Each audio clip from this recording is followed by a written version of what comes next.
Hi, welcome to BCI Ask the Experts. I'm Brad White. Happy to have you with us today, and happy to have two great experts here, Dr. Brian Lubers. Morning, Brad. And Dr. Bob Larson. Hey, guys. And we've got a great question for you today. As always, if you have a question for us, send us an email at bci@ksu.edu. We always appreciate those questions. And as our experts answer them, they get up to 10 points for their answer. Today's question from a listener is birth weight important? Brian, I'm going to go to you first. So, this is a tough one because the answer is kind of yes and no. And despite what my wife says, I'm going to say no. It is important, but at some level, what am I going to do about it at that point anyway, right? And I'm sure my opponent will bring out why it is important, but I'm going to say it's something you can't change anyway.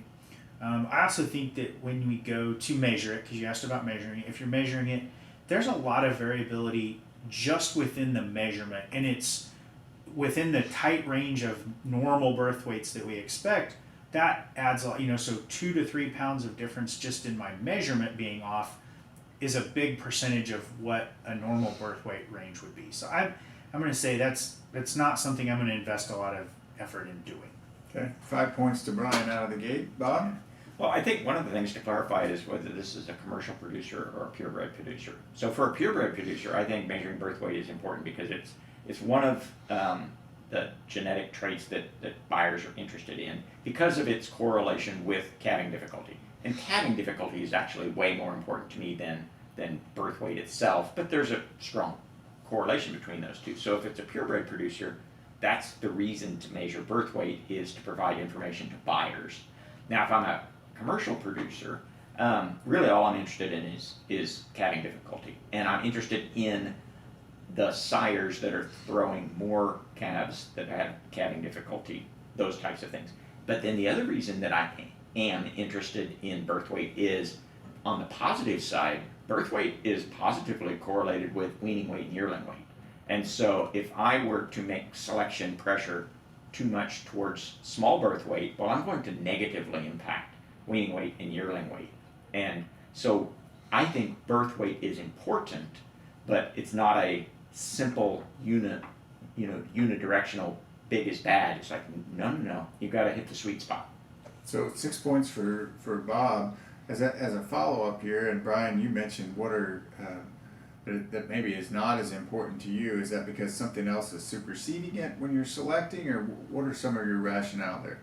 Well, and like Bob said, it's important to know for like calving difficulty and things like that, but I kind of already know that. I'm thinking of this from the perspective, am I going to buy a scale? Am I going to calibrate a scale? Am I going to carry a tape? Whatever method I'm using to actually do it, and then the time to go do it. And I might be doing something all right. I might be tagging a calf. I might be giving it some colostrum. So it's not a huge, but for me, it's one of those activities. If she had difficulty calving, I probably already know that, and I don't need an actual measurement to tell me that, right? And if it's a huge calf, I can visually assess that. So I'm looking at it probably from the very legalistic perspective of, do I want to know what the actual number is, or do I want some more general information about the size of the calf? So I just don't feel like it's one of those things where if somebody wants to do it, great. I'm not going to discourage you from doing it, but I don't actively encourage it. I just don't. There's not a lot of utility in that number for me. Okay. And Bob, you mentioned birth weights correlate with weaning weight and yearling weight, which is one of the reasons that you would like to know it. So how would you use that information to change your decision process? Well, and it's that I want to use it in my bull selection because, as Brian said, once the calf is born, it's born. So there's not any decisions I'm going to make after that. Except possibly from a heifer selection standpoint, those types of things. Although, really I'm going to use my bull selection. And so that goes back to the reason to measure this is for my purebred producers, people I'm going to buy bulls from. I want them to be capturing this information, and I want them to be doing it accurately and provide me with information. That's very different than me as a commercial producer, first of all, wanting that measurement and what I would do with it. So I think my answer is yes, it's important for a purebred producer, not nearly as important for me as a commercial producer to measure that. I think that's a great distinction between the two, and good comments from both of you. Bob finished up with 8 points. Brian finished up with 7. So thanks for joining us today. If you have any other questions, you can send us an email at bci@ksu.edu. I think we biased I the results. jinxed you, Brian.